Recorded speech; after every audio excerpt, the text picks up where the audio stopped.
রাখার জন্য বিনীতভাবে অনুরোধ জানাচ্ছি। আসসালামু আলাইকুম ওয়া রাহমাতুল্লাহি ওয়া বারাকাতুহু। আপনারা হয়তো হতাশ হয়ে যাচ্ছেন, কি রে আমাদের দাওয়াতের ব্যবহারটা কই? আসলে আমরা আমাদের এলাকার মানুষকে পাওয়ার স্বার্থেই মূলত আজকে শুক্রবারের দিন আমরা ডেটটা নির্ধারণ করছি। একদিকে আমাদের মানুষদেরকে, এলাকার মানুষদেরকে পাওয়ার জন্য আমাদের এই ডেট, আমাদের এলাকার মানুষের সুবিধার্থে আমাদের বক্তাদের একটু অসুবিধা হয়ে গেছে, যেহেতু জুমার দিন ছিল, ওনাদের জুমা আছে, এই জন্য আসতে একটু লেট হচ্ছে। তা আলহামদুলিল্লাহ আমাদের মাহফিল 10টায় আমাদের প্রধান আলোচক আলোচনা শেষ করবেন, এরপরে আমাদের প্রধান মেহমান উঠবেন। সুতরাং হতাশা, আমাদের 10টা বাজে আমাদের দোয়া এবং মুনাজাত শুরু হবে, এতে আপনারা হতাশ হওয়ার কোনো কারণ নাই। আমাদের শিডিউল 10টা পর্যন্ত রেডি করা আছে আলোচনা। এরপরে আমাদের অধ্যক্ষ মাওলানা রুহুল আমিন কামাল সাহেব, তিনি ওনার মুনাজাতের মাধ্যমেই আজকের মাহফিলের সমাপ্তি ঘোষণা করবেন। আলহামদুলিল্লাহ আলহামদুলিল্লাহিল্লাযী নাহমাদুহু ওয়া নাস্তাঈনুহু ওয়া নাস্তাগফিরুহু ওয়া নু'মিনু বিহি ওয়া নাতাওয়াক্কালু আলাইহি ওয়া নাউযু বিল্লাহি মিন শুরুরি আনফুসিনা ওয়া মিন সাইয়্যাতি আ'মালিনা।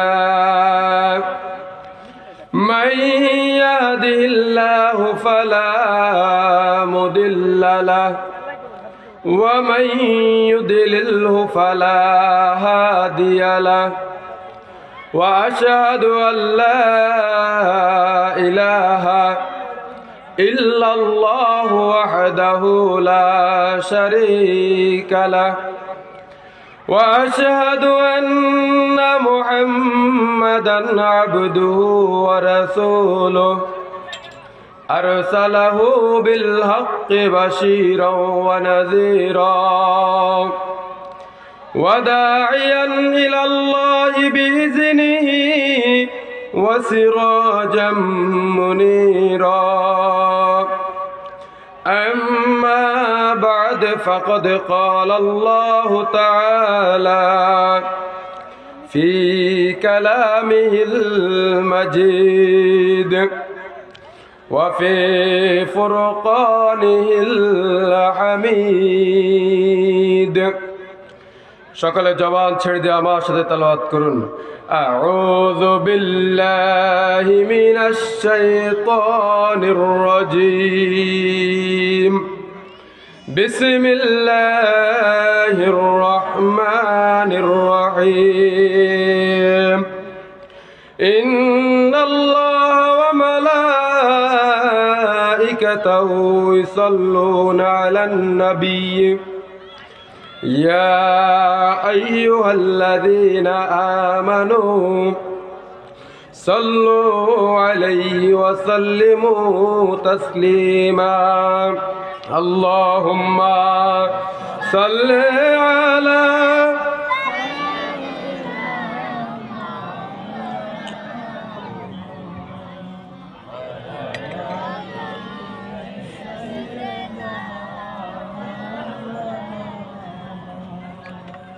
بلغ العلا بكماله كشف الدجى بجماله حسنت جميع خصاله صلوا عليه وآله. لا إله إلا الله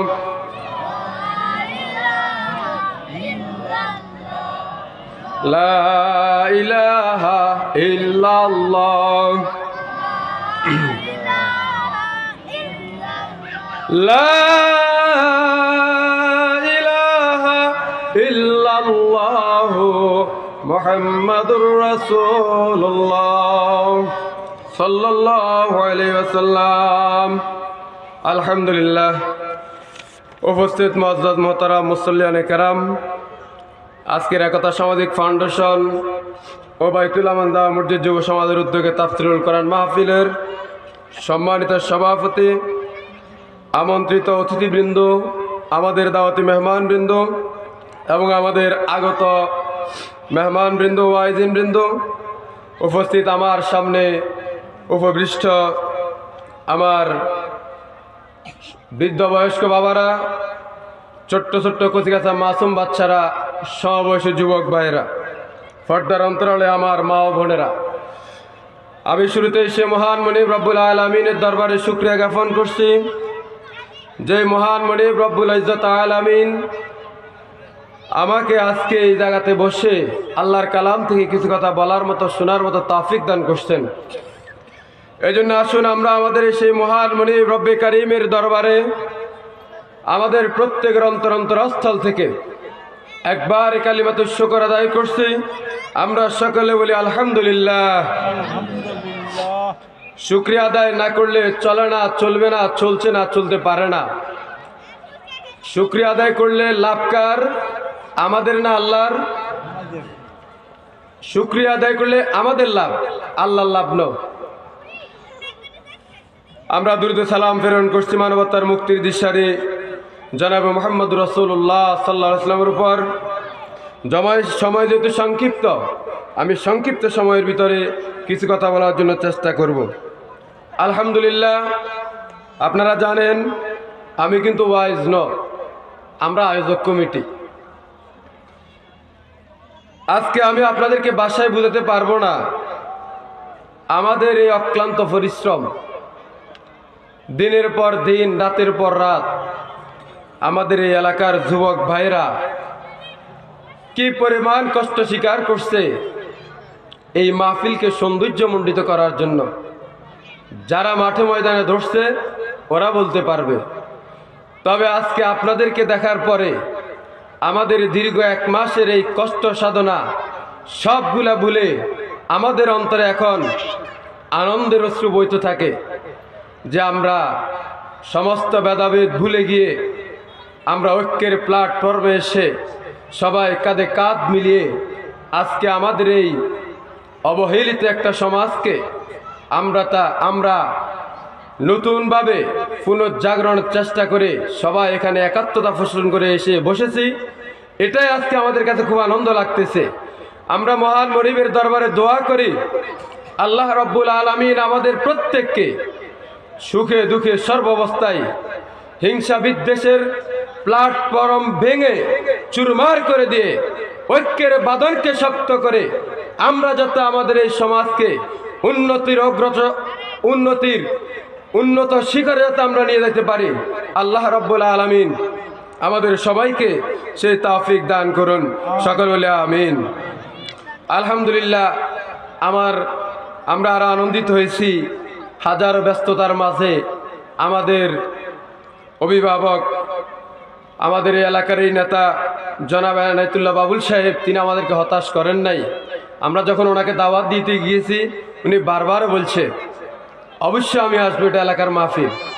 তবে আমি ভাবি না উনি এত সকাল আসবে, আমি ভেবেছি উনি আসার পরে আসবে। আলহামদুলিল্লাহ, আল্লাহর কাছে শুকরিয়া। আসুন আমি আল্লাহর কালাম থেকে 2-1টি কথা বলে আমি শেষ করতেছি। আমাদের জাস্ট টাইমে আজান হবে, জাস্ট টাইমে আমাদের জামাত হবে।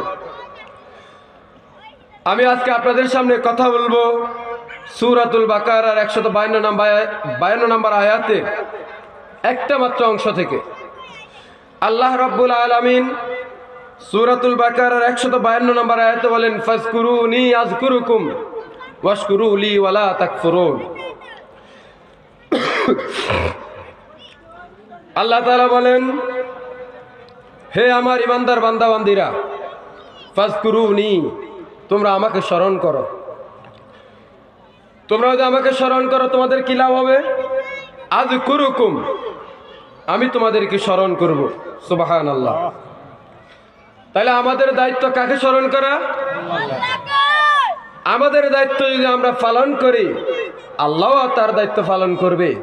আমরা যে অবস্থায় থাকি না কেন, ওই অবস্থায় যদি আমরা রবের স্মরণ করতে পারি, তাহলে রব আমাদেরকে সুখে দুঃখে সর্বাবস্থায় রব আমাদেরকে স্মরণ করবে।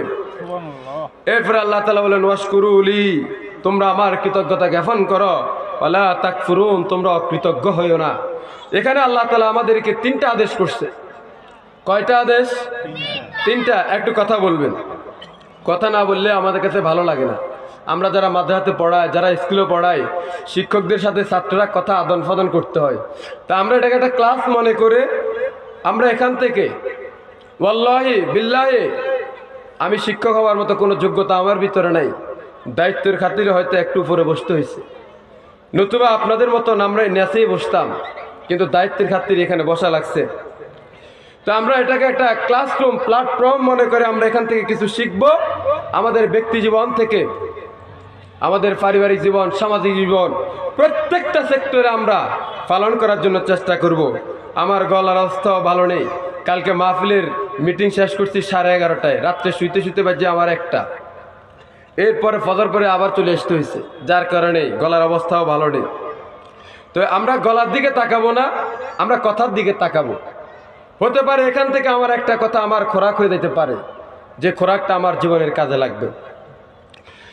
আল্লাহ রাব্বুল আলামিন আমাদেরকে ডেকে বলেন, ফাযকুরুনি আযকুরুকুম। ও দুনিয়ার মানুষেরা, তোমরা আমি আল্লাহকে স্মরণ করো, তাহলে আমি আল্লাহ রাব্বুল আলামিন তোমাদেরকে স্মরণ করব। বাংলায় আমরা বুঝি স্মরণ, আরবিতে বলে জিকির, জিকির বলা হয় আরবিতে, আর বাংলাতে জিকির শব্দের অর্থ হলো স্মরণ করা। আর আমাদের প্রত্যন্ত অঞ্চলে, গ্রাম অঞ্চলের মানুষ আমরা বুঝি জিকির বলতে শুধুমাত্র সুবহানাল্লাহ, আলহামদুলিল্লাহ, আল্লাহু আকবার, লা ইলাহা ইল্লাল্লাহ, আল্লাহ আল্লাহ আল্লাহ। আমরা শুধুমাত্র বুঝি এটা, এগুলাকে শিরিক জিকির বলে। মসজিদের কোনায় বসে, মসজিদের এক কোণে বসে হাতে একটা তাসবিহ নিয়ে জিকির জপতে থাকে, আল্লাহ আল্লাহ বলতে থাকে। আর ওই বান্দা মনে করে সে জবরদস্ত বুজুর্গ হয়ে গেছে, সে সবচেয়ে বড় আলেম হয়ে গেছে, সে সবচেয়ে ইবাদত গুজার হয়ে গেছে, সে সবচেয়ে বড় আবেদ হয়ে গেছে। ওইদিকে পৃথিবীর জমিনে নাচতে দুনিয়া শেষ হয়ে যাচ্ছে, কাফের বেঈমানেরা পৃথিবীর বিভিন্ন প্রান্তে মুসলমানদের উপর নির্যাতনের স্টিম রোলার চালাচ্ছে। আর এমন কিছু শাসক গোষ্ঠী আছে যারা শাসনের ক্ষমতায় বসে ইসলামকে একার মেসাকার করে দিচ্ছে। ওইদিকে আমাদের কোনো নজর নাই, আমাদের কোনো স্মরণ নাই। আমরা শুধু মনে করতেছি ওটা আমাদের কাজ নয়, ওটা তো ওলামায়ে কেরামের কাজ, ওটা তালিমদের কাজ। ওদিকে আমাদের তাকানোর সময় নাই। আমি মসজিদের এক কোণে বসে বসে ইয়া নাফসি করতে থাকে, আমি আমার জীবনকে রক্ষা করতে থাকি। ওরে বন্ধু মুসলমান ভাইরা, হাতে পায়ে ধরে আপনাদেরকে বলতে থাকি, না না না না, এটাকে কখনোই জিকির বলে না। শুধু মসজিদের কোণে বসে আপনি থাকবেন, শুধু এটা জিকির নয়। হ্যাঁ, ওটাও জিকির, ওটাও আল্লাহর স্মরণ, তবে এছাড়াও আর আল্লাহর স্মরণ আছে, আসেনি? আল্লাহ হাবিব সাল্লাল্লাহু আলাইহি ওয়াসাল্লাম বলেন, বনি ইসরাইলের যুগে একটা গ্রামে, একটা সমাজের ভিতরে মানুষরা কি পরিমাণ অন্যায়, অত্যাচার, অবিচার শুরু করে দিয়েছে, জুলুম নির্বিচার শুরু করে দিয়েছে, আল্লাহর নাফরমানি শুরু করে দিয়েছে।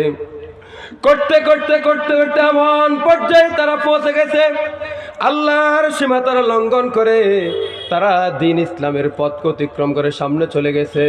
আল্লাহ রাব্বুল আলামিন দীর্ঘদিন পর্যন্ত ধৈর্য ধারণ করেছে।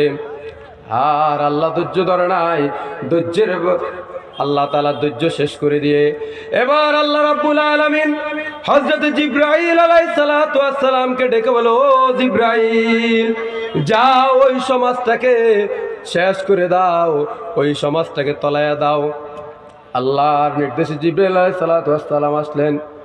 জিবরাইল আলাইহিস সালাতু ওয়াস সালাম এসে দেখে কি সমাজকে আল্লাহ রাব্বুল আলামিন ধ্বংস করে দেওয়ার জন্য বললেন। এখানে এত বড় একজন আবেদ, এত বড় একজন আল্লাহওয়ালা মসজিদের কোণে বসে বসে জিকির করতেছে।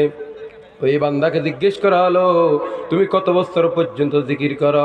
ওই বান্দা বলে, আমি 400 থেকে 450 বছর পর্যন্ত এখানে জিকির করতেছি। এই কথা শোনার পরে হযরত জিবরাইল আলাইহিস সালাতু ওয়াস সালাম আর এক মুহূর্ত দেরি না করে আবার আল্লাহর কাছে চলে গেলেন।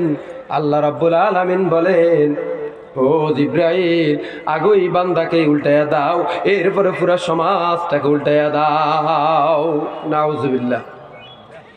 আল্লাহ রাব্বুল আলামিন বলে জিবরাইল, এই বান্দা যদিও জিকিরকারী, এই বান্দা যদিও আমি আল্লাহকে স্মরণকারী, কিন্তু এই বান্দা আমার কোরআনের একটা আয়াতের বরখেলাপ করেছে। আল্লাহ রাব্বুল আলামিন বলেন, কু আনফুসাকুম ওয়া আহলিকুম নার।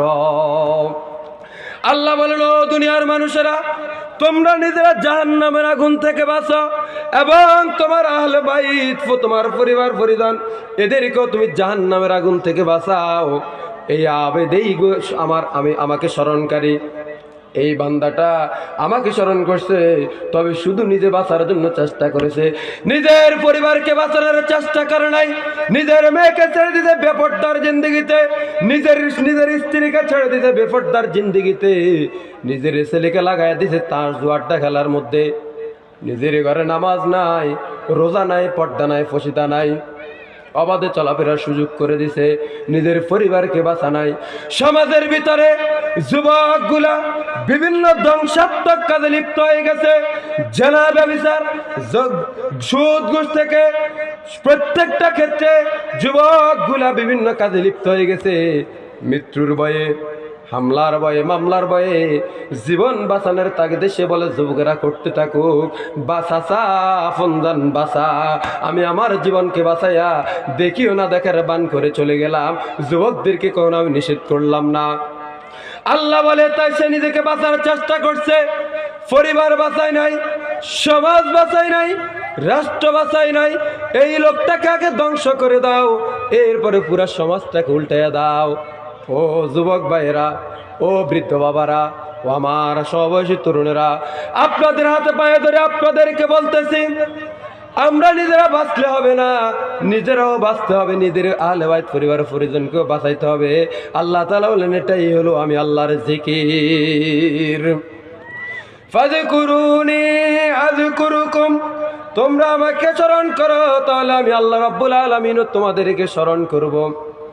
আমি মনে করি শুধু আল্লাহ আল্লাহ জিকির, কিন্তু না না না, আমি শুরুতেই বলেছি জিকির মানে আল্লাহর স্মরণ। জিকির মানে কার স্মরণ? আল্লাহর স্মরণ। আপনি মদের আড্ডায় বসে গেছেন, এই অবস্থা হঠাৎ করে আপনার স্মরণ হলো, এই অবস্থায় আপনার মনে আল্লাহর ভয় এসে গেল, এই অবস্থায় আপনার দিল আল্লাহর কথা স্মরণ হয়ে গেল। আল্লাহর কথা স্মরণ করে সাথে সাথে আপনি আপনার হাত থেকে মদের বোতলটা নিক্ষেপ করে দূরে ফেলে দিলেন। মদের বোতলটা ছুঁড়ে ফেলে দিয়ে আপনি আল্লাহর দিকে ফিরে আসছেন। ওই অবস্থায় যে আপনি আল্লাহকে স্মরণ করে মদের বোতল হাত থেকে ফেলে দিলেন, আল্লাহ রাব্বুল আলামিন বলেন, বান্দা ফাযকুরুনি, এটাই হলো আমি আল্লাহর স্মরণ। ওই অবস্থায় যে তুমি আমি আল্লাহকে স্মরণ করছো, এটাই তোমার জন্য যথেষ্ট হয়ে গেছে। তাহলে প্রত্যেকটা ক্ষেত্রে জিকির মানে কার স্মরণ? আল্লাহ স্মরণ। তাহলে প্রত্যেকটা ক্ষেত্রে আপনি স্মরণ করতে হবে কাকে? আল্লাহকে। আল্লাহ নবী সাল্লাল্লাহু আলাইহি সাল্লামের একখানা হাদিস, বনি ইসরাঈলের একজন ব্যক্তি মৃত্যুর পূর্ব মুহূর্তে সে তার কওমকে বলে, ও আমার ছেলেরা, আমি যখন মারা যাওয়ার পরে আমাকে আগুনে ফুড়াইয়া ফেলবা। আগুনে ফোড়ানোর পরে আমার ছাইগুলাকে বিভিন্ন নদীতে নিক্ষেপ করে দিবা, বিভিন্ন সাগর উপসাগরে আমার ছাইগুলাকে ফেলে দিবা। সন্তানেরা বাবার কথা মতো, বাবার নির্দেশ মতো কাজ করলো। ওই লোক যখন মারা গেল, আল্লাহ রাব্বুল আলামিন ওই বান্দাকে জিজ্ঞেস করে, বান্দা তুমি এমন কাজ কেন করেছ? তুমি তো দুনিয়াতে এমন কোনো কাজ করো নাই, আমি আল্লাহর এমন কোনো নাফরমানি তুমি বাদ দাও নাই যেটা তোমার জীবনে তুমি করো নাই। এবার ওই লোকটা বলে, আল্লাহ আমি সারা জীবন তোমার নাফরমানি করেছি, এটা ঠিক, মৃত্যুর সময় আমি কিভাবে আখিরাতে হাসরের ময়দানে উদিত হব, এই ভয় আমি বান্দার ভিতরে ঢুকে গেছে, তোমার ভয়ে শুধুমাত্র আমি এই কাজটা করেছি। আল্লাহ বলেন, বান্দা তোমার ভিতরে যে আমার এই ভয় ঢুকে গেছে, যাও, আমি আল্লাহকে ভয় করার কারণে আমি আল্লাহ রাব্বুল আলামিন তোমাকে মাফ করে দিলাম। সুবহানাল্লাহ। এই জন্য প্রত্যেকটা ক্ষেত্রে স্মরণ করতে হবে কাকে? কিরকম স্মরণ? স্মরণ করার মতো স্মরণ করতে হবে। আমাদের গ্রাম বাংলায় এক ধরনের তওবা আছে, আস্তাগফিরুল্লাহ আস্তাগফিরুল্লাহ আস্তাগফিরুল্লাহ, আছেন এরকম তওবা? কিয়ামত পর্যন্ত যদি এই লোকটা এরকম করতে থাকে, তার এই কবা আল্লাহ, তার এই তওবা আল্লাহর দরবারে কবুল হবে না। তাহলে তওবাই তবে দিল থেকে, তওবার মতো তওবা। হযরত খলিফাতুল মুসলিমিন ওমর ফারুক রাদিয়াল্লাহু তাআলা আনহু আমাদেরকে দৃষ্টান্ত স্থাপন করে গেছেন, ফাযকুরুনি আযকুরুকুম। আল্লাহ তাআলাকে কিরকম স্মরণ করতে হবে, আল্লাহ রাব্বুল আলামিনকে কিরকম ভয় করতে হবে, হযরত ওমর ফারুক রাদিয়াল্লাহু তাআলা আনহু আমাদের কাছে সেই দৃষ্টান্ত রেখে গেছেন। ঈদুল ফিতরের দিন সবাই আনন্দ উল্লাস করতেছে, খলিফাতুল মুসলিমিন হযরত ওমর ফারুক নিজের ছোট্ট একটা ঝুপড়ি ঘরে একটা কুঠুরিতে কান্নার রোল দিয়ে তিনি বুক বাসায় ফেলতেছেন। ঈদুল ফিতরের দিন সবাই বলে আমরা আনন্দ উল্লাস করি, আমরা আমাদের খলিফাতুল মুসলিমিন ওমর ফারুককে দেখি না কেন, ওমর ফারুক কোথায়? সবাই ওমর ফারুকের খোঁজে এসে দেখে ওমর ফারুক আল্লাহর দরবারে চিৎকার করে কান্না করতেছে। সাহাবায়ে কেরাম বলে, আপনি আজকের এই আনন্দের দিনে আপনি কেন কান্না করতেছেন? আজকে তো আপনার জন্য খুশির দিন, আজকে তো আপনার জন্য সুখের দিন। হযরত খলিফাতুল মুসলিমিন বলে, ওরে ভাই, আজকে তোমাদের জন্য আনন্দের দিন হতে পারে, আমার আজকে আনন্দের দিন নয়। ফাযকুরুনি আযকুরুকুম। আজকে আমি আমার মনিবকে স্মরণ করতেছি, যাতে আমার মনিব আমি ওমরকে স্মরণ করে। এই জন্য আল্লাহ বলেন, ফাযকুরুনি আযকুরুকুম। তোমরা আমি আল্লাহকে স্মরণ করো, তাহলে আমি আল্লাহ তাআলাও তোমাদেরকে স্মরণ করব। তুমি যেখানে থাকে না কেন, যে অবস্থায় থাকে না কেন, আমি আল্লাহ কিন্তু তোমাকে স্মরণ করব।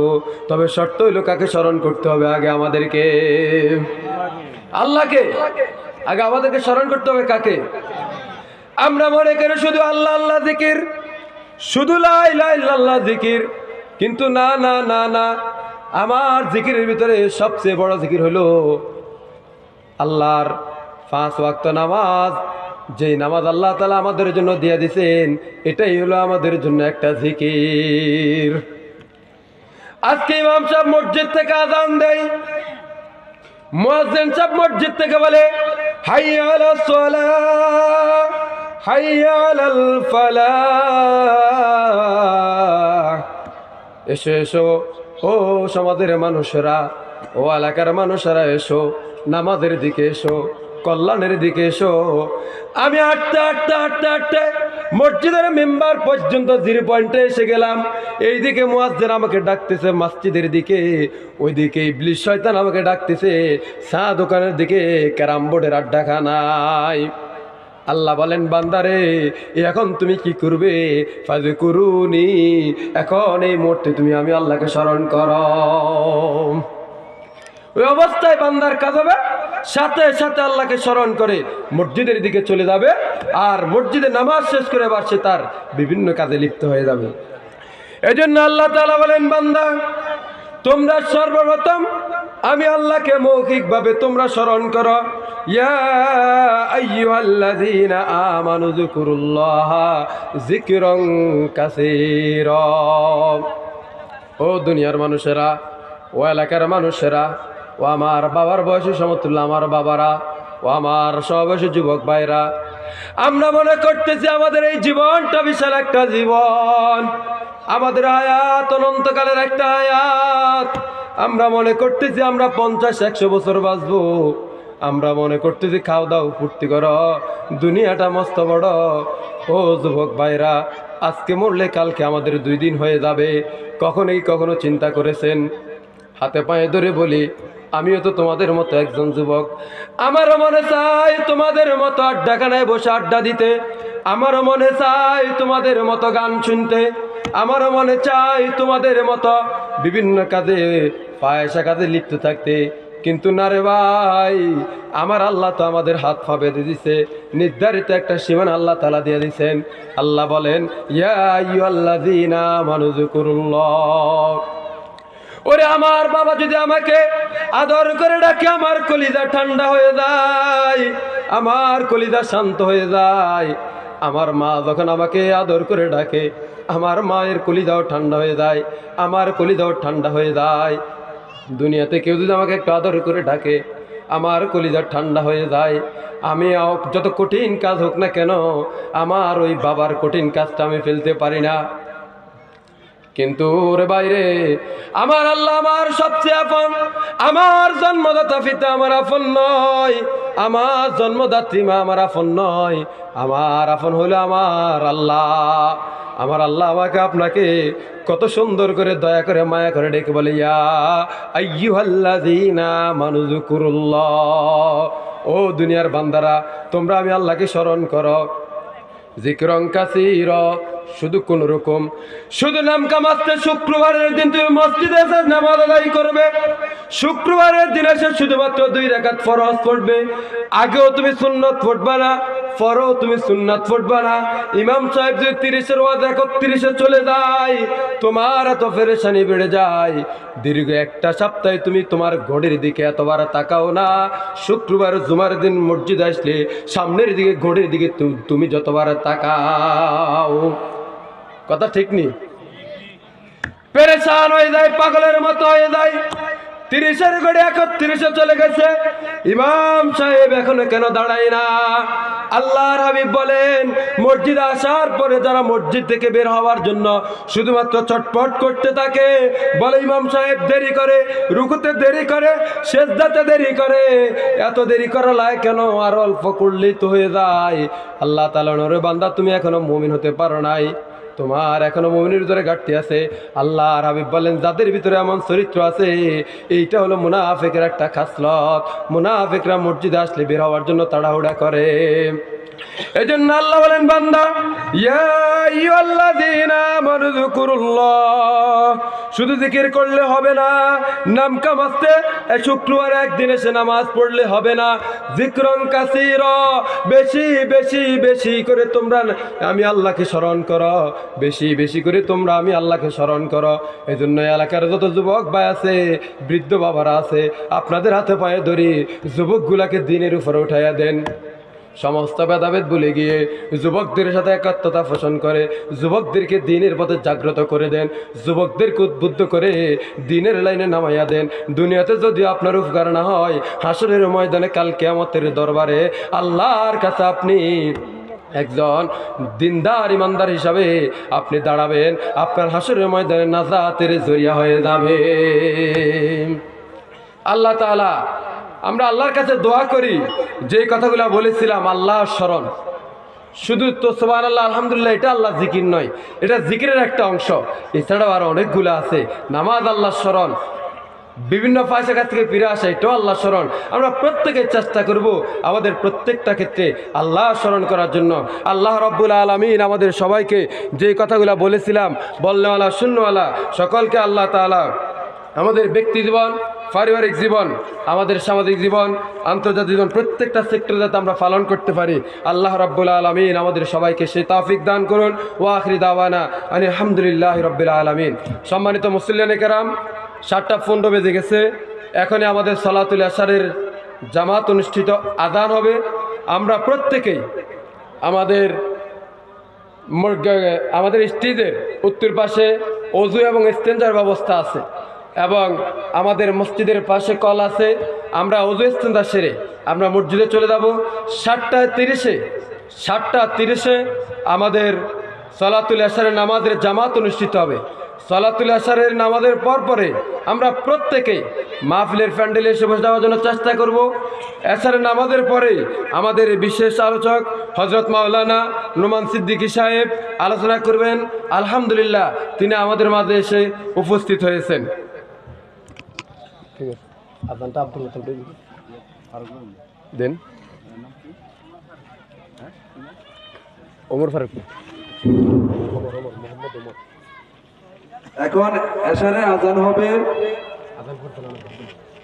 এশারে আজান পরিচালনা করবেন আমাদের ছাত্র ওমর ফারুক।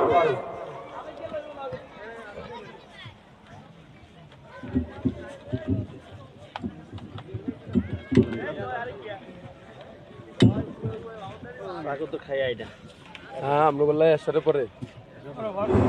পরে আমাদের ব্যবস্থা দেন, আমাদের পরে আমাদের বসাবো আমরা। আল্লাহু আকবার, আল্লাহু আকবার।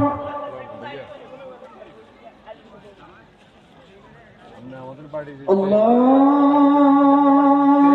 আকবার,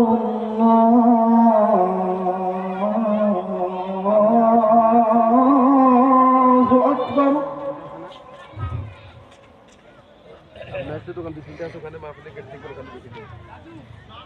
আশহাদু আল লা ইলাহা ইল্লাল্লাহ।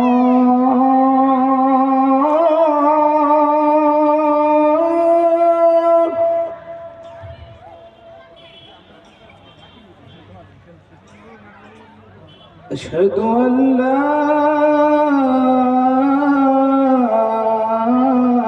إله إلا الله.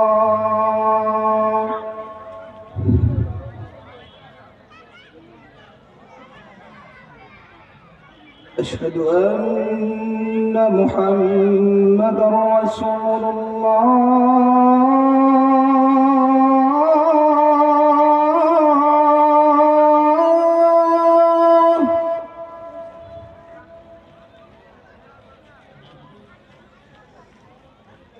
أشهد أن محمدا رسول الله.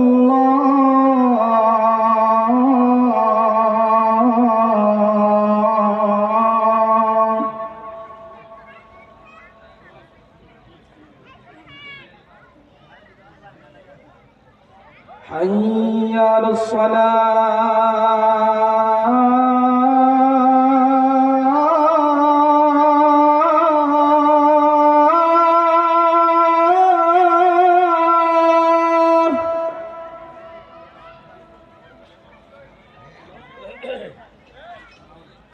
حي على الصلاة.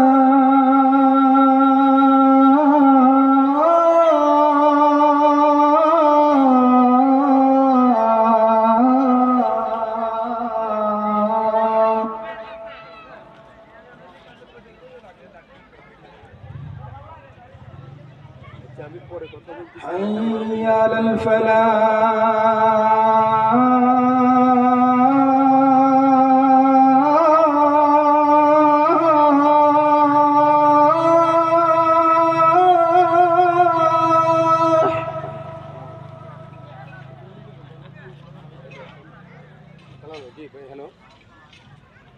حي على الفلاح.